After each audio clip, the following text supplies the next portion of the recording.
Good morning, good afternoon, good evening. Um, this video is about breastfeeding. My daughter, Mary Moon, she's 6 months old now, and I'm still breastfeeding. I plan to continue to breastfeed until she no longer wants to. From what I've understood, there are children who are 5 years old that are still breastfeeding, and I think that that's fine. That's wonderful. Breast milk is the healthiest thing that they can eat, but I will say that at 6 months old, Mary Moon is already showing a huge interest in food. I think it's different for every child, but the way that I associate it is, how long would a baby deer be eating milk for, or a horse, or some sort of animal? Like, how long would they typically be eating milk for before they start eating real food? And so if she wants to start eating food at 6 months, we do give her bits and pieces of fruit and vegetables. She does drink water at this point. And she's been drinking water for like two months now, and she loves to drink water. And let's see, when I first started, it was difficult for me. Breastfeeding was not an easy thing.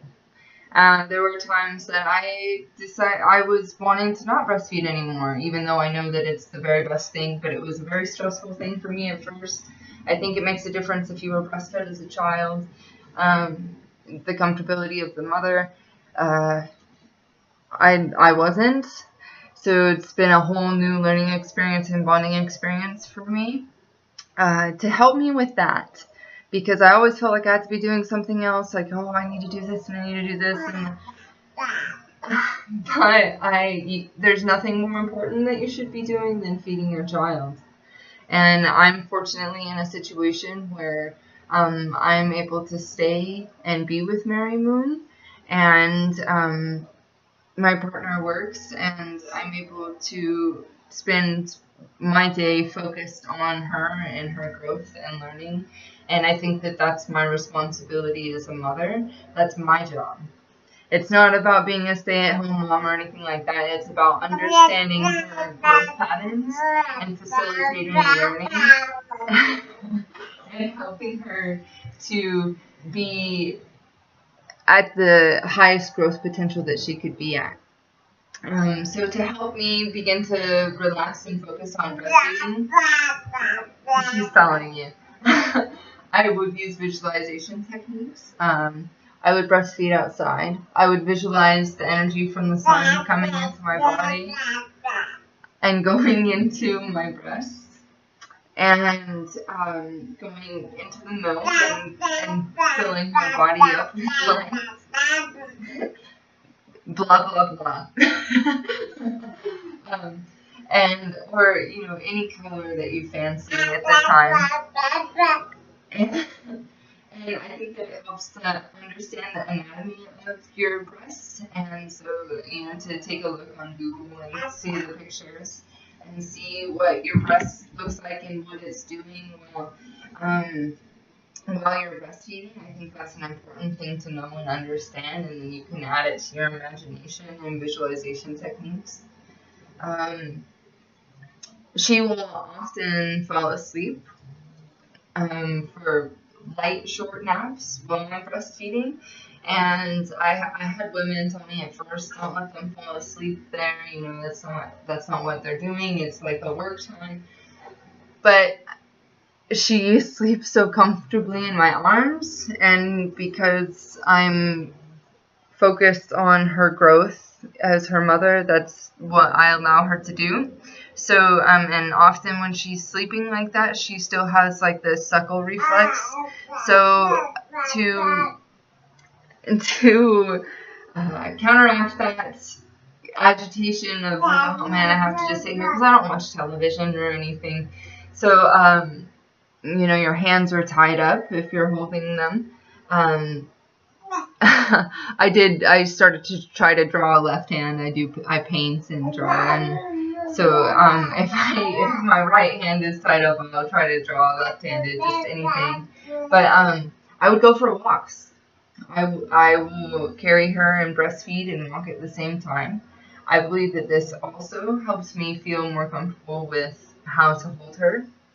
So I suggest that and even if you're not breastfeeding, go for a walk while carrying your child. Don't put them in a car seat. Don't put them in a stroller. Carry them in your arms. If you want to go for a jog or something, carry them in your arms. That's hard.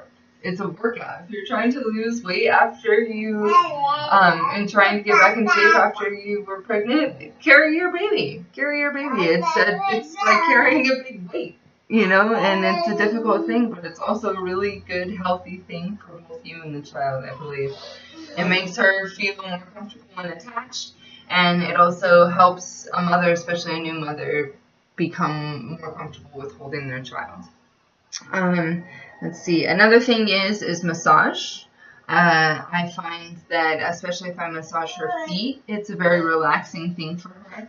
I would typically massage her separate from breastfeeding sessions, but as I've become more comfortable and found a groove, I will massage her feet while I'm breastfeeding and just kind of tickle down her back and her head, and that usually will get her to fall asleep or just relax in general.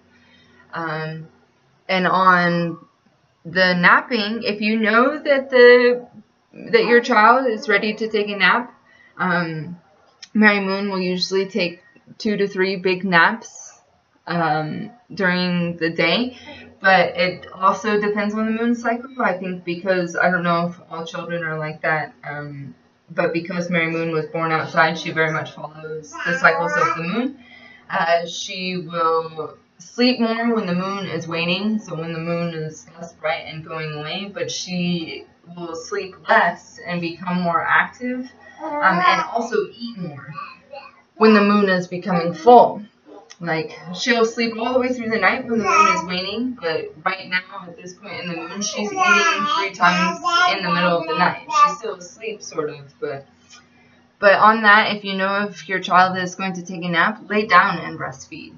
And that way, if they do fall asleep, you don't have to worry about setting them down. They're already in a comfortable position. You might get a little nap, and I think that that's a really comfortable thing. As for eating while you're breastfeeding, I don't believe that you can eat whatever you want. I think that whatever you eat, you should be prepared to understand that your child is A, watching you and your eating habits, and B, they're going to receive whatever it is that you're eating. I was reading the What to Expect breastfeeding guide, and they said that you can drink alcohol. I disagree with that.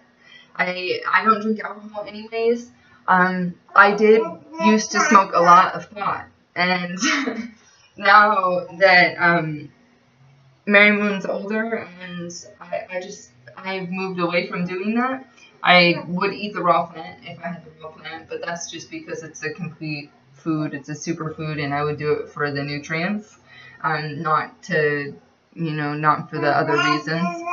So, but on eating, I fasted. For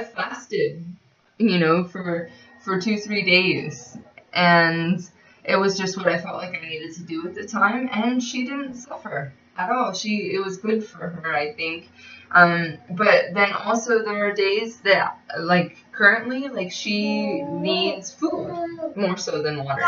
And because I am that direct line, it's my responsibility to listen to my own body and to feed off of her and what it is that she needs. So, my partner, he's allergic to gluten, and I've noticed that Mary Moon is also allergic to gluten. I don't often eat bread, but the few times that I have, she will have an allergic reaction. And at first we weren't sure what it was. She would have kind of a rash on her skin, and so now for sure we know that she can't eat gluten, which is fine because I shouldn't eat it either. So, they say when I was pregnant, I had people tell me, like, you're pregnant, how's the time you can eat whatever you want? That's not true. And when you're breastfeeding, it's not true. And what you eat is what your baby will receive to grow. So you need to keep that in mind. And they're also watching your eating habits. They're watching how you eat, what you eat, and what times you eat, the mannerisms while you eat. They're learning all those things. So as a mother, it's your responsibility. If you think that health is important, it's important now, right now, like in their early months, to teach them good eating habits. You know, not snacking right before bed, not snacking on food that you know is not good for you. If you are having a snack, you're appreciatively eating something that's healthy and nurturing for both you and your child.